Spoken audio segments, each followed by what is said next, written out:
एक सुंदर सी गुड़िया। एक छोटा लड़का जिसकी उम्र कोई 6 या 7 साल थी, एक खिलौने की दुकान पर खड़ा दुकानदार से कुछ बात कर रहा था।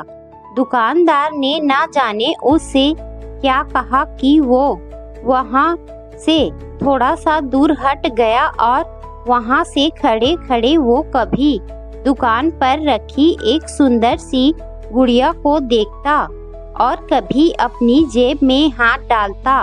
वो फिर आंख बंद करके कुछ सोचता और फिर दोबारा गुड़िया को देखने और अपनी जेब टटोलने का क्रम दोहराने लगता। वहीं कुछ दूर पर खड़ा एक आदमी बहुत देर से उसकी ओर देख रहा था। वो आदमी जैसे ही आगे को बढ़ा, वो बच्चा दुकानदार के पास गया और कुछ बोला। फिर दुकानदार की आवाज़ सुने पड़ी कि नहीं, तुम ये गुड़िया नहीं खरीद सकते क्योंकि तुम्हारे पास जो पैसे हैं वो काफ़ी कम हैं। वो बच्चा उस आदमी की ओर मुड़ा और उसने उस आदमी से पूछा, अंकल, क्या आपको लगता है कि मेरे पास वास्तव में कम पैसे हैं? उस आदमी ने पैसे गिने और बोला, हाँ बेटा, ये वास्तव में कम है। तुम इतने पैसों से वो गुड़िया नहीं खरीद सकते। उस लड़के ने आह भरी और फिर उदास मन से उस गुड़िया को घूरने लगा। अब उस आदमी ने उस लड़के से पूछा, तुम ये गुड़िया ही क्यों लेना चाहते हो? लड़के ने उत्तर दिया, ये गुड़िया मेरी बहन को बहुत पसंद है और मैं ये गुड़िया उसको उसके जन्मदिन पर गिफ्ट करना चाहता हूँ। मुझे ये गुड़िया अपनी माँ को देनी है ताकि वो ये गुड़िया मेरे बहन को दे दे जब वो उसके पास जाए। उस आदमी ने पूछा, कहाँ रहती है तुम्हारी बहन? छोटा लड़का बोला, मेरी बहन भगवान के पास चली गई है और पापा कहते हैं जल्दी ही मेरी माँ भी उससे मिलने भगवान के पास जाने वाली है और मैं चाहता हूँ कि मेरी माँ जब भगवान के पास जाए तो वो ये गुड़िया मेरी बहन के लिए ले जाए। उस आदमी की आंखों से आंसू छलकने लगे थे, पर लड़का अभी बोल ही रहा था। वो कह रहा था कि मैं पापा से कहूँगा कि वो माँ को कहे कि कुछ और तक दिन भगवान के पास ना जाए ताकि मैं कुछ और पैसे जमा कर लूँ और ये गुड़िया लेकर अपनी बहन के लिए भेज दूँ।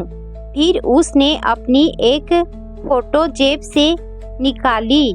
इस फोटो में वो हंसता हुआ बहुत सुंदर दिख रहा था।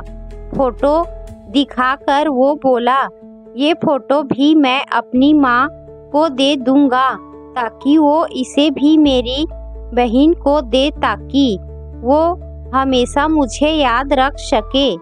मैं जानता हूँ कि मेरी माँ इतनी जल्दी मुझे छोड़कर मेरी बहन से मिलने नहीं जाएगी, लेकिन पापा कहते हैं कि वो 2-1 दिन में चली जाएंगी।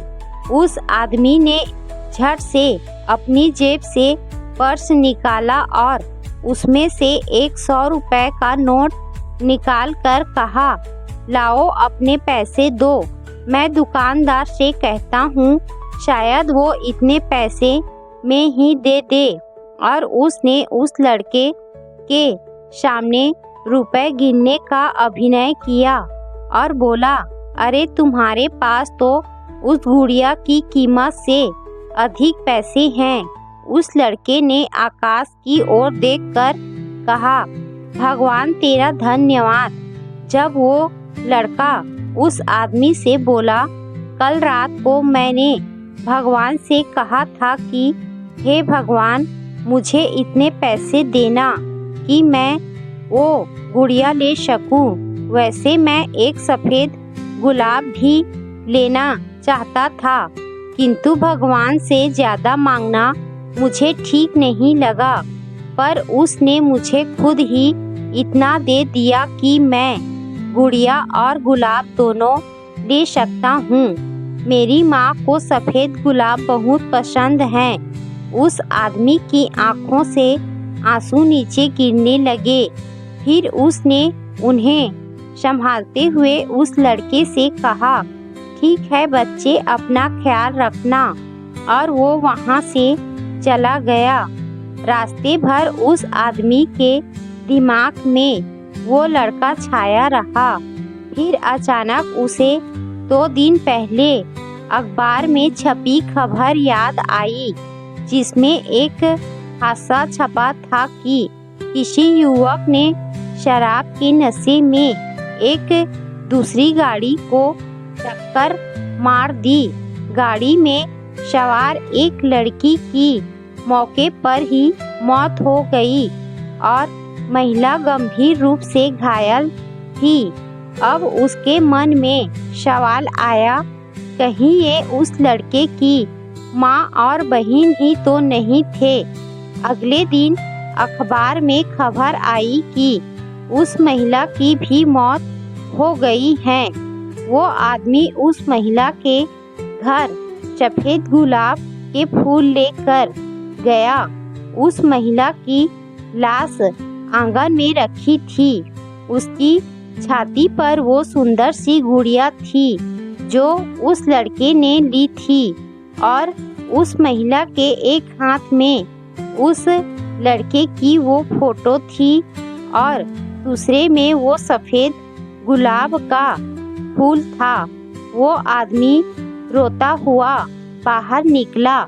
उसके मन में और ही बात थी। एक शराब के नशे में चूर एक युवक के कारण एक छोटा सा बच्चा अपनी माँ और बहन से दूर हो गया, जिन्हें वो बहुत प्यार करता था। इस कहानी को पढ़कर और इस समय लिखते हुए भी मेरे आँखों में भी पानी है, और शायद आपकी आँखों में भी आ जाए, मगर उस पानी को आंसू मत समझ लेना। वो पानी बेशक नमकीन हो सकता है, जैसे आंसू होते हैं, पर वो आंसू नहीं होंगे।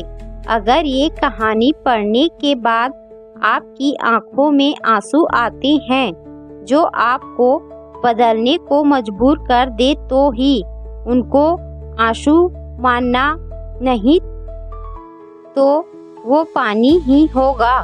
और अगर आपकी आंखों में वास्तव में आंसू हैं, पानी नहीं, तो प्रण करें कि आज के बाद कभी ना तो शराब पीकर गाड़ी चलाएंगे, ना कानों में एयरफोन लगाकर गाने सुनते हुए गाड़ी, मोटरसाइकिल या कोई वाहन चलाएंगे, ना गाड़ी चलते समय फ़ोन पे बात करेंगे, ना ही कभी तेज रफ्तार में गाड़ी चलाएंगे।